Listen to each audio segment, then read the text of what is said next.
At this time tomorrow night, thousands of Taylor Swift fans will be packed into the CenturyLink Arena. In some cases, if they're lucky, as Jessica Gill explains, two different scams have turned this stop on Taylor's world tour into quite the nail-biter.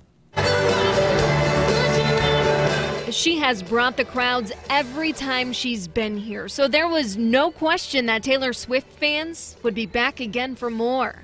This little girl, she's a big fan, you might say. So when Dad, Brad Burhaney, first heard about the scams regarding fraudulent tickets, he got nervous. I didn't want her to go through the disappointment. He was told his tickets should be fine, and if that's the case, he's fortunate because he could have been out $500.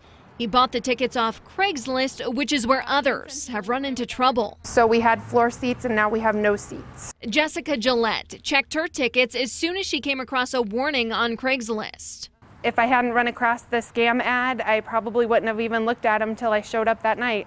After finding out the event code on her tickets was bogus, she's also finding out she's out $600. Even hard tickets aren't the way to go anymore. You just can't trust anyone. And then there are others, some who wish to remain anonymous, who bought seemingly real CenturyLink tickets, CenturyLink logo and all, who still aren't sure after getting their tickets checked whether they're any good.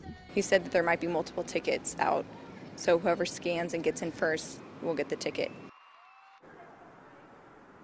Now, in regards to that second scam we mentioned, the one where the CenturyLink logo is actually printed right on the ticket, well, a police report says a former CenturyLink employee may be to blame, and this dates clear back to January that he or she obtained CenturyLink ticket stock, then printed fraudulent tickets and sold them. No word yet on a suspect name.